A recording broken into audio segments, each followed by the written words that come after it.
ओम। पुस्तक का क्रमशः पठन। पाठक दिलीप लक्ष्मणराव वैद्य, सदस्य आर्य समाज, नांदेड़। पहला भाग। पुस्तक परिचय तथा प्रस्तावना। लेखक स्वामी विद्यानंद सरस्वती। प्रकाशक वैदिक यति मंडल, दयानंद मठ, दीनानगर, पंजाब। प्रकाशन प्रथम आवृत्ति 1986 ईस्वी। ग्रंथकार का परिचय। स्वामी विद्यानंद सरस्वती वैदिक सिद्धांतों के मर्मज्ञ विद्वान, यशस्वी लेखक तथा कुशल वक्ता हैं। संस्कृत वाङ्मय में वैदिक, जैन तथा बौद्ध आचार्यों द्वारा स्थापित सूत्रात्मक दर्शन शास्त्र की परंपरा का आधुनिक काल में प्रतिनिधित्व करने का श्रेय स्वामी विद्यानंद सरस्वती को है। स्वामी जी की प्रतिपादन शैली का अपना वैशिष्ट्य है। पूर्वाश्रम में प्रिंसिपल लक्ष्मीदत्त दीक्षित के नाम से प्रख्यात स्वामी विद्यानंद जी ने 50 वर्षों तक शिक्षा क्षेत्र में कार्य किया है। लगभग 20 वर्ष तक वे डिग्री तथा पोस्ट ग्रेजुएट कॉलेजों के आचार्य पद पर प्रतिष्ठित रहे हैं।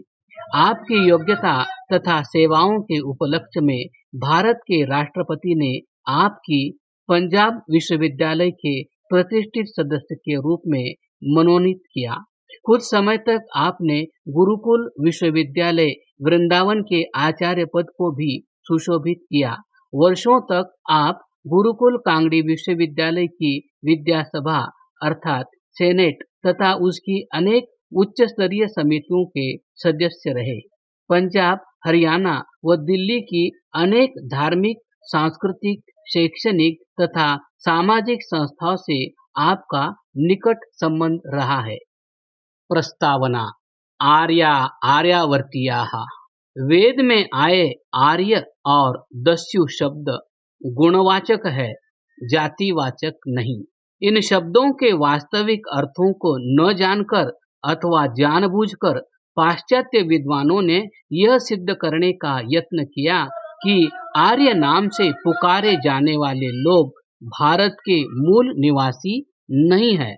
यहाँ के मूल निवासी, इस देश के असली मालिक वे लोग हैं जिन्हें आज आदिवासी या पिछड़ी जातियां कहा जाता है।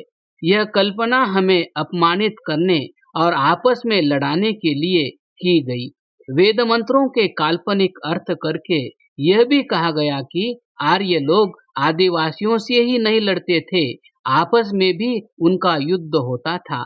दाक्षिणात्यों के मन में उत्तर भारतीयों के प्रति घृणा उत्पन्न करने के लिए यह भी सिद्ध करने का यत्न किया गया कि उत्तर भारतीय आर्य विदेशी आक्रांता है, जिन्होंने बाहर से आकर यहाँ के मूल निवासियों पर तरह तरह के अत्याचार किए और विजयी होकर इस देश की धरती पर बलात् अधिकार कर बैठे।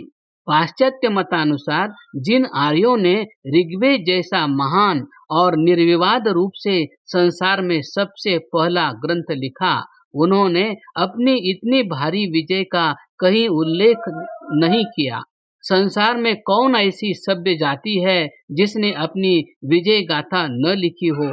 यदि लंका विजय का उल्लेख रामायण में और पांडवों की विजय का उल्लेख महाभारत में यहाँ कवि कर सकते थे, तो आर्यों ने तथाकथित द्रविड़ों पर जो महान विजय प्राप्त की, उसका वर्णन क्यों किसी भी ग्रंथ में नहीं मिलता? इससे स्पष्ट है कि न आर्य बाहर से आए और न यहाँ के तथाकथित पूर्व निवासी द्रविड़ों को यहाँ से खदेड़ा। यह पाश्चात्यों की एक कूटनीतिक चाल थी।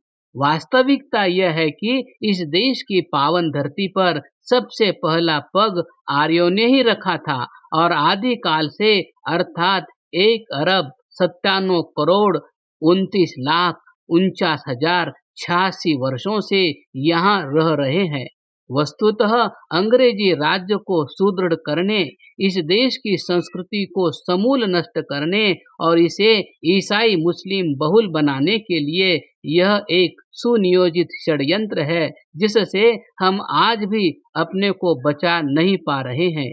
इसी षड्यंत्र के परिणाम स्वरूप पहले हिंदुओं और मुसलमानों में उत्पन्न विद्वेष के कारण पाकिस्तान बना और अब उत्तर में खालिस्तान की विभीषिका खड़ी है, तो पूर्व में ईसा इस्लाम और गोरखालैंड आदि का खतरा सिर पर मंडरा रहा है। उधर दक्षिण में बात बात में विघटनवादी भावनाएं पनप रही है। इन सब कुत्सित भावनाओं के मूल में आर्यों के विदेशी आक्रांता होने की मिथ्या कल्पना है, जिसका प्रत्याख्यान करना अत्यंत आवश्यक है। मेरे अनुरोध पर स्वामी विद्यानंद सरस्वती ने इस दिशा में एक प्रयास किया है। इसका मूल्यांकन तो पाठकों के हाथ में है। सर्वानंद सरस्वती, अध्यक्ष, वैदिक यति मंडल, दयानंद मठ, दीनानगर, पंजाब, क्रमशः।